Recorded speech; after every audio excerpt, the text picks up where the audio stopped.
Are we? A question has been asked, but not yet has been answered. For centuries, philosophers and scientists have pondered how we may have came to be. And why not?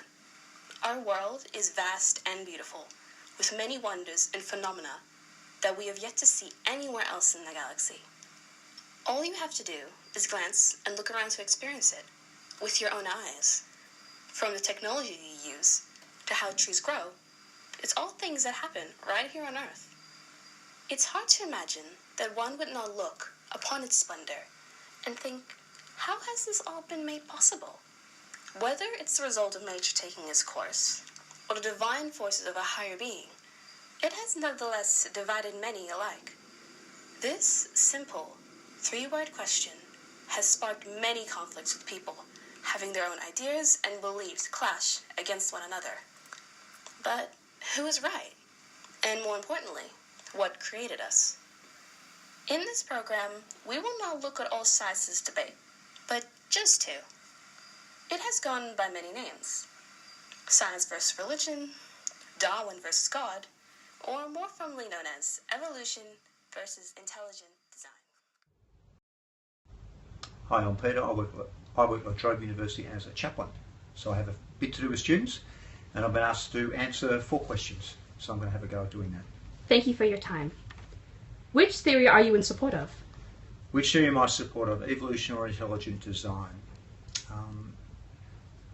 The explanatory power of evolution is significant, but I'm not sure that it explains or can explain everything. So I'm a person who believes that God gives life to everything and that we cannot explain everything simply in terms of what some people would call the theory of evolution. In your professional opinion, which theory has more evidence in support of it? Again, it depends what you mean by evidence. Is there some evidence for change within species? Yes, there is. There's adaptation, natural selection. Is there good evidence for change between species? For example, what evidence is there that we emerged from the primordial slime as amoebas and then developed, for example, developed things like consciousness and self-understanding? So how do you get what is personal or personality from something which is impersonal? So, for example, how does a chair evolve into a human being? I've got questions about all that. I'm not sure that science can explain everything. So if you're going to ask me, do I think science should be taught only at school as the dominant way of understanding life and what it means to be a human being, my answer would be no. I think we need to teach more than science. I would say we also need to teach things like philosophy and ethics, and maybe even a bit of Christianity. Do you think that evolution and intelligent design should be taught in the same classroom? I think people should be taught to think and to weigh evidence, to sort out the intellectual questions that are raised by whatever is presented as the evidence. So should people be encouraged to think rather than simply taught to accept what people in various positions teach as being the truth? So at one level, I think knowledge is fundamentally about power.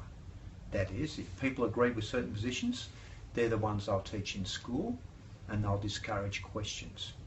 I'm a person who likes to see people think. Thank you for your time. Now let's see an example of this in a religious classroom. Good morning, class. Now, before we begin today's lesson, I've got a question to ask everyone. Who are we? Now, does anyone have a possible answer to this question? Yes?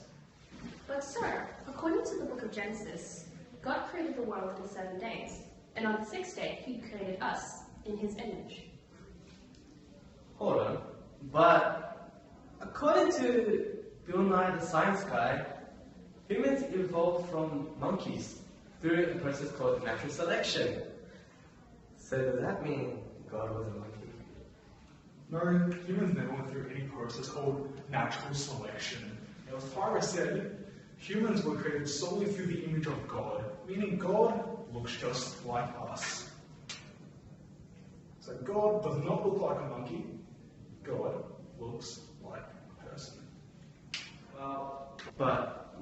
always calls me a monkey.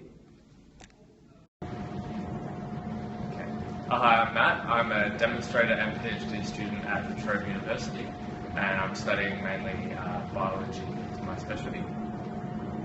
Thank you for coming today. Okay. Now, which theory are you in support of? It's interesting. I mean, there's not really. It says you've got the evolution or intelligent design. I don't think it needs to be one or the other. They're not separate theories, really. Definitely, I'm in support of evolution. I definitely think there's a lot of support for that. That doesn't mean that there's not been some sort of fine-tuning from an intelligent creator, but yeah, beyond that it's just opinion. But definitely fully support of evolution, being a biology specialist. In your professional opinion, which theory has more evidence in support of it? Yeah, like I say, it's so similar. I think the evolution evidence is fairly irrefutable at this stage, but I still think it's it doesn't mean that there has not been any fine-tuning, but in my professional opinion, the interesting thing about evolution is it means you don't need to have a creator, whereas before that you kind of needed a divine being to kind of magic up creation, but evolution takes that requirement away. Should evolution and intelligent design be taught as part of the curriculum in schools? Well, definitely any place where intelligent design is being taught should also have evolution taught. It's probably, I think I don't think there's any reason that something shouldn't be taught. I think it's good to show the range of ideas, but yeah, I think that's probably more important that everything's taught, not just ideas are banned. I think it's good to discuss all the different possible ideas, but yeah. I think. Should they be taught in the same classroom? Absolutely. I think that's that's a good question. I think they're probably different disciplines in some ways. I think it's hard enough to teach evolution in proper detail without bringing in other things. But I think in a religion kind of classroom, you can definitely teach both sides of the story. But I think, again, it comes back to that, it's good to kind of look at the broad spectrum of ideas, not just kind of taking them out of context and in isolation. Thank you so much for coming today. No, you're welcome. Now let's see an example of this in a science classroom. Let's recap. Humans evolved from our extinct species through a process called natural selection. But sir, Yes? I thought we were created in God's image. Yes, some people believe in that, but there is evidence provided to prove that humans evolved from natural selection, with fossils being discovered, and also human DNA containing DNA of other extinct species. But I always thought the Bible was true, though. Well, you know what? Evidence says otherwise. Whether we are the consequence of evolution or the destiny of God, one has to agree it is no mere incident that we are here. We didn't just become like this, out of nowhere. But was it the wish of a deity or the survival of the fittest? Maybe it's both of these ideas, combined, or none at all. Or maybe we just aren't meant to know. But the opinions of others are not important to you, the viewer. How do you interpret these ideas? Or do you have another belief to the age-old question? So, let me ask you this, beloved audience. Who are we?